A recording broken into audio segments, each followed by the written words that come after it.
साथियों नमस्कार, आप सभी का हार्दिक स्वागत अभिनंदन। मैं हूं अंबिका कुमार आज़ाद और आप देख रहे हैं मेरा डिजिटल प्लेटफॉर्म। बिहार का विधानसभा चुनाव का जो काउंटिंग आज आप देख ही रहे होंगे और देखने के बाद आपको आपकी क्या उम्मीदें हैं? आप शाम 5 बजे के बाद, 6 बजे के बाद या 8 बजे तक पूरा कन्फर्म ही हो जाएगा क्योंकि काउंटिंग अभी चल रही है। कई जगहों पे भारतीय जनता पार्टी और एनडीए गठबंधन को बढ़त तो मिल रही है। लेकिन एक और मैं जानकारी आपको देने वाला हूँ क्योंकि अभी बिहार के चुनाव के पहले ही एक ऐसी प्रक्रिया चली जिसकी वजह से बहुत से ऐसे लोग थे जिनका वोट कट गया, जिनका वोटर लिस्ट में नाम ही नहीं आया और बहुत ऐसी चीज़ें थी जिनकी वजह से उनको बहुत सारी समस्याओं का सामना करना पड़ा। तो जैसे डिजिटल दौर आ रहा है उसमें आपको सचेत होने की ज़रूरत है और मेरे हाथ में आप अगर ये देख रहे हैं तो ये आपका भारत निर्वाचन आयोग का गणना प्रपत्र है। यानी ये एसआईआर है। एसआईआर बोले तो स्पेशल इंटेंसिव रिवीजन, गहन पुनरीक्षण जो आपका सरकार जो कर रही है, केंद्र सरकार, इसमें आपका क्या है कि अब इसके आधार पर वोटर लिस्ट जारी की जाएगी और जो भी मतदाता होंगे, अब ये प्रक्रिया जो है 2027 के लिए चल रही है क्योंकि 26 में पूरी प्रक्रिया जो है पूरी कर ली जाएगी। तो इस एसआईआर के तहत आपको जो ये काम जो इसको मिला हुआ है जो जिले में जो गाँव के अंदर जो आंगनबाड़ी कार्यकर्तियाँ हैं, जिनको बीएलए की ड्यूटी, ब्लॉक लेवल ऑफिसर की ड्यूटी जो दी गई है, उनको दी गई है और भी शिक्षकों की भी ड्यूटी अगर समय में अगर कमी आएगी तो उनको भी लगाई जाएगी। तो एक सबसे बड़ी जानकारी इसलिए है क्योंकि अगर ये फॉर्म अगर आप सही तरीके से नहीं भरेंगे, तो आप वोट नहीं दे पाएँगे, आपका वोट कट जाएगा। ये इसी की वजह से और इसी के आधार पे वोटर लिस्ट जारी होगी और इसको बड़ी ही सावधानी और बड़ी ही जानकारी के साथ भरना है। बहुत आसान भी है लेकिन इसको बहुत ही सावधानी के साथ भरना भी है। और इसमें सबसे बड़ी चीज़ क्या है कि इसके साथ एक और आपको डॉक्यूमेंट लगाना पड़ेगा। अगर आपके पास परिवार रजिस्टर की नकल, फैमिली रजिस्टर जो होता है, आपके पास वो होना चाहिए और प्रत्येक व्यक्ति के साथ जो भी वोटर है, जो भी मतदाता है, उसके साथ जो ये फॉर्म जो आपके बीएलओ ने दिया है, यानी बीएलओ ने दिया, उस बीएलओ ने आपको 2-2 कॉपी दिया है एक-एक पर्सन को। तो एक कॉपी जो होगी, उस एक कॉपी के साथ परिवार रजिस्टर की जो नकल होगी, उसके साथ अटैच करके और जो पूरी जो जानकारी इसमें होगी, वो फिल करके आपको फिर उसको देना है और एक प्रति आपके पास रहेगा। परिवार रजिस्टर की जो नकल है, उसको आप बनवा के रखिएगा। होगा तो और भी कई इसमें चीज़ें हैं जिसके साथ लगाना ज़रूरी है। जो डॉक्यूमेंट जो और भी माँगे जा रहे हैं, इनमें से कोई भी डॉक्यूमेंट अगर रहेगा, तो उससे आपका ये लिस्ट जो आपका ये एसआईआर की जो प्रक्रिया है, जो फॉर्म है, वो आसानी से भर जाएगा। मैं पूरी प्रक्रिया पढ़ दे रहा हूँ, आपके गाँव में भी पड़ेगा क्योंकि अब ये उत्तर प्रदेश में भी अब ये प्रक्रिया शुरू हो चुकी है, बहुत तेज़ी के साथ जिलाधिकारी महोदय के द्वारा और उनके देख-रेख में निर्वाचन अधिकारियों की देख-रेख में ये कार्य जो है बहुत तेज़ी के साथ हो रहा है। अगर आपकी बीएलओ जो हैं, आप उनसे मिल लीजिएगा यानी बीएलओ बोले तो जो आपके गाँव की आंगनबाड़ी कार्यकर्तियाँ हैं, उनको बीएलओ की ड्यूटी दी गई है।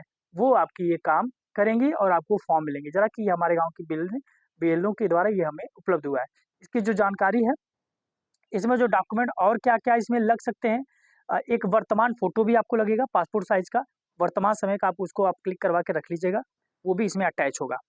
और भारत निर्वाचन आयोग गणना प्रपत्र हेतु जो सूचना पत्र है, मैं आपको पढ़ के सुना दे रहा हूँ, आप भी पढ़ लीजिएगा। बस जानकारी के लिए आपकी ये वीडियो क्योंकि बिहार का जो चुनाव है बहुत महत्वपूर्ण था और आज का रुझान जो है, आप देख ही चुके होंगे। अगर आप सतर्क नहीं होंगे तो 2027 में जो उत्तर प्रदेश का विधानसभा चुनाव जो होगा, उससे आप वोट देने से वंचित हो जाएँगे।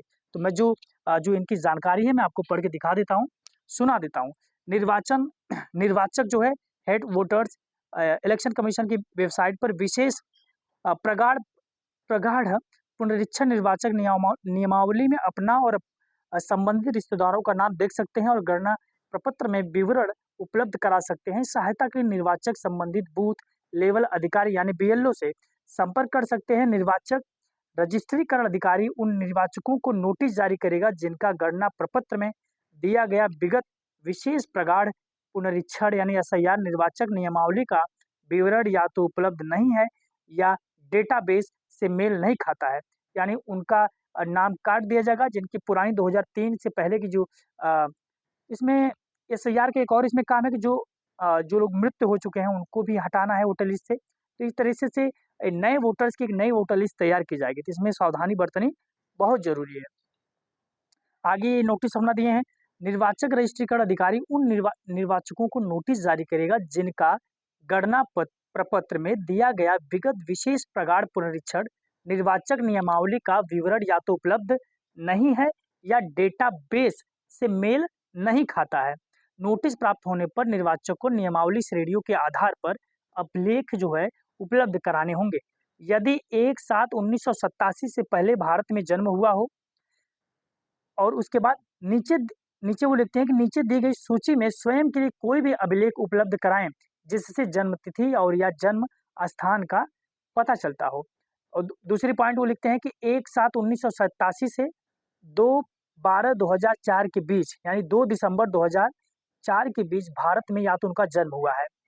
और उसके बाद नीचे है कि नीचे दी गई सूची में से स्वयं के लिए कोई भी अभिलेख उपलब्ध कराएं जो निम्नलिखित अ, अभिले सॉरी अभिलेख उपलब्ध कराएं जो जन्म तिथि या अन्य या जन्म स्थान को प्रमाणित करता हो। नीचे दी गई सूची में से पिता या माता के लिए कोई भी अभिलेख उपलब्ध कराएं जो जन्म तिथि या जन्म स्थान को प्रमाणित करता है। यानी आपका जन्म प्रमाण पत्र भी अगर आपके पास है वो भी बहुत महत्वपूर्ण काम करेगा।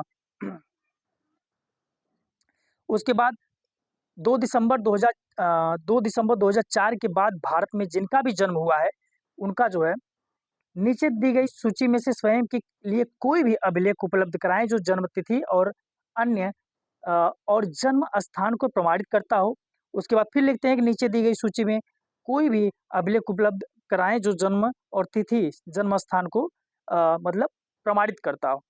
तो उसके बाद आखिरी जो लाइन है यदि भारत के बाहर जन्म हुआ है विदेश में यानी जो लोग विदेशों में रहते हैं उनका अगर जो फैमिली के साथ विदेश में रहे उनके लिए भी इनकी जो नोटिफिकेशन है वो भी आप देख लीजिए कि यदि भारत के बाहर जन्म हुआ है तो विदेश में भारतीय मिशन द्वारा जारी जन्म पंजीकरण का प्रमाण संलग्न करना होगा आपको। यदि पंजीकरण नागरिकीकरण द्वारा भारतीय नागरिकता की प्राप्ति है तो नागरिकता पंजीकरण प्रमाण पत्र भी इसमें संलग्न करना पड़ेगा।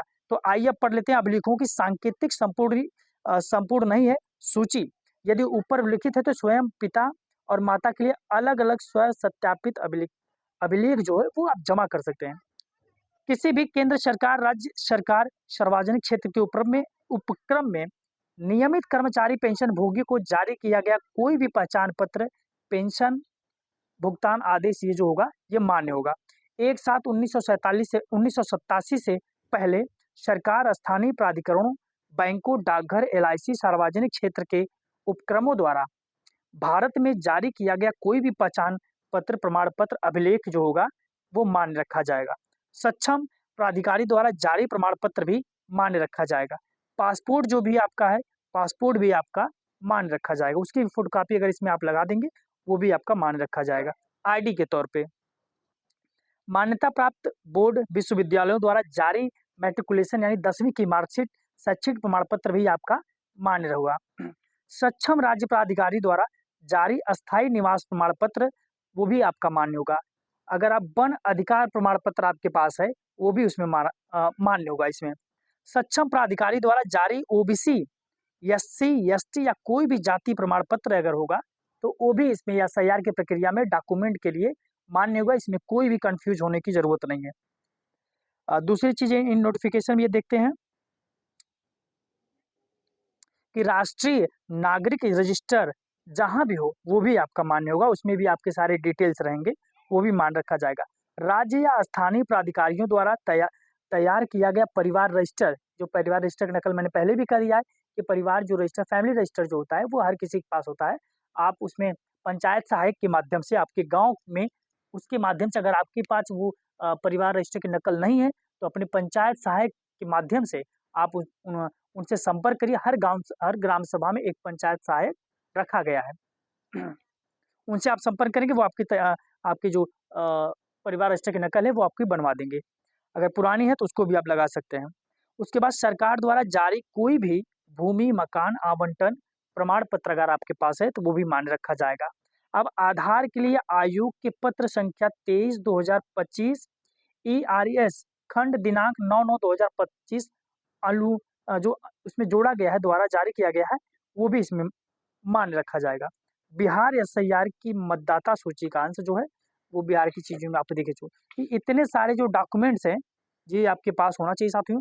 और अगर आप में कोई भी अगर इसमें प्रक्रिया अगर है तो आप YouTube खोलिएगा आपको सारी जानकारी वहाँ पे मिलेगी। इस फॉर्म को भरने का जो ये तरीका है बिल्कुल आसान है।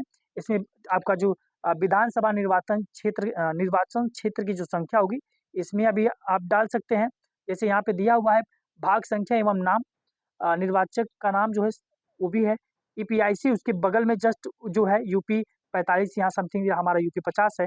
तो इस तरह की सारी चीज़ें जो डिटेल इसमें होगी, जन्म तिथि आपको यहाँ लिखना पड़ेगा, आधार संख्या जो वैकल्पिक रहेगा वो भी लिखना पड़ेगा, मोबाइल नंबर भी इसमें आपको लिखना पड़ेगा। पिता यानी अभिभावक, अगर आप बच्चे हैं तो अपने पिता का नाम इसमें लिखना पड़ेगा, या उनकी आधार जो संख्या होगी उसमें लिखना पड़ेगा, आधार नंबर लिखना पड़ेगा, माता का नाम लिखना पड़ेगा और माता का जो आधार नंबर है उसको भी लिखना पड़ेगा अगर उपलब्ध हो तो। पति या पत्नी का नाम यहाँ लिखिए, अगर आप लिखना चाहेंगे तो वहाँ लिख सकते हैं कि आपकी पत्नी है, पति हैं, जो भी हैं। उसी के हिसाब से पत्नी का भी लिखना पड़ेगा। ये सारी चीज़ें जो हैं बहुत ईज़ी हैं, लेकिन बहुत सावधानी भी रखनी है, क्योंकि इसी आधार पे आपकी जो वोटर लिस्ट जो नई वाली जारी होगी, बस इसी भारत निर्वाचन आयोग के गणना प्रपत्र के आधार पे ही जारी की जाएगी। इसमें सबसे बड़ी चीज़, आप पासपोर्ट साइज़ जो नवीन फ़ोटो है, उसको भी आप रखिएगा, क्योंकि एसआईआर का नतीजा बिहार के चुनाव में आपको देखने को मिल चुका है। काफ़ी लोगों का वोट कट चुका है और काटा भी जाएगा, क्योंकि ये रिन्यूअल बिल्कुल नए तरीके से बनेगी। तो आपको जागरूक रखना, अगर आप विधानसभा चुनाव में वोट करने के लिए अगर आप तैयार हैं, या आपको वोटिंग करने का आपका अधिकार है, ये संविधान आपको अधिकार देता है। इसके लिए जागरूक रहना बहुत ज़रूरी है। मेरे द्वारा दी गई जानकारी अगर आपको पसंद आई होगी, तो आप चैनल को सब्सक्राइब भी कर दीजिएगा। नहीं आई होगी तो एक बार यूट्यूब खोलिएगा, आपको दोबारा वो जानकारियाँ, बहुत से लोग वीडियोज़ बनाए हैं, उसमें भी आपको देखने को मिलेगी। मेरा बनाने का ये आपको जानकारी देने का मकसद यही था। ये जो एसआईआर की जो फॉर्म अब चल रहे हैं उत्तर प्रदेश में भी 2027 के विधानसभा चुनाव के लिए बहुत महत्वपूर्ण है, और इसी के आधार पे आपको वोटर लिस्ट जारी की जाएगी, जिससे आप विधानसभा में वोट देंगे। तो चैनल पे नए होंगे, चैनल को सब्सक्राइब जरूर कीजिएगा। सच्ची पत्रकारिता को पसंद करते हैं तो साहस और अपनी प्रतिक्रिया भी जरूर दीजिएगा। धन्यवाद, नमस्कार।